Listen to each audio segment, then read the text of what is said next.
Hello, my lovely students. We only have one section this week since you guys had exam 3. So this is the last section in this chapter. It's on the polar form of complex numbers. And it turns out when you mix these two together, some interesting things happen. So I know that list looks long and intimidating. We're just going to have a few examples on each, but it's actually not that bad. It turns out the interaction makes products, quotients, powers, and roots not as ugly. All right, so the first thing is we can actually plot complex numbers. So if we take the regular number line, the real numbers, and then we intersect it with a new axis that instead of it being the y-axis, we're going to call it the imaginary axis. So the horizontal is real, the vertical is the imaginary. All right, so we have here real and imaginary. And then we're just going to plot the points here. So we have the complex number 2 minus 3i. So we count 2 on the real axis, down 3, so it's at negative 3i on the imaginary. And then just look where those intersect and plotted. Although if I remember correctly, technically, it's the line segment.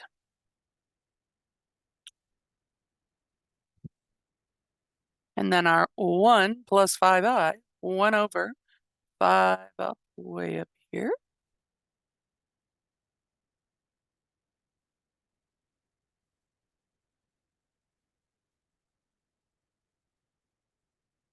But just like plotting XY points.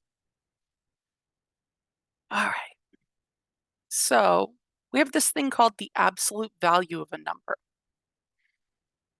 So absolute value of just a regular real number is how far the number is from 0.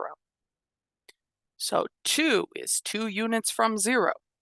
Negative 2 is also 2 units from 0. So the absolute value of either of those numbers is the distance positive 2. Distances are always positive things.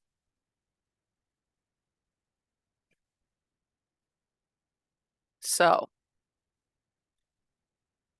here, to get the absolute value of a complex number, we're using Pythagorean's theorem. Like up here in the graph, those are hypotenuses of right triangles. So just a squared plus b squared equals c squared. They're just calling that third side z, and then we're going to have a use for it in a minute. But if you think back to how we've been doing polar, this is just the radius. All right, so finding the absolute value of a complex number with a radical. All right, so here we go. Absolute value of z is going to be the big square root of the real component, which is the square root of 5 squared, plus the imaginary component, but not with the I. So just the negative 1 that we have in front of that. All right, so this will be square root of 5 squared is 5. Negative 1 in parentheses squared is positive 1. So we get the square root of 6 is our absolute value of this complex number. That is how far this complex number is from the origin. Square root of 6 units. All right, let's do it again. Now we have prettier numbers. So absolute value of z, or the length of z, the radius to get there. Big square root, 12 squared plus negative 5 squared. It's 144 plus 25, which is 169, which is 13. Because 5, 12, 13 is Pythagorean triple. It's the only reason I did that math so fast. I wasn't doing it. I just knew where it was going. Oh, look, another Pythagorean triple.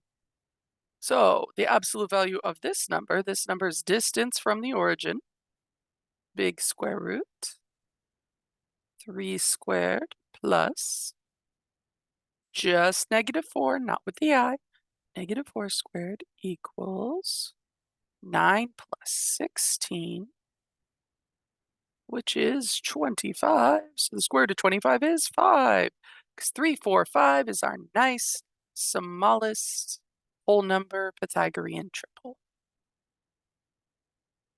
All right, that's it for this video.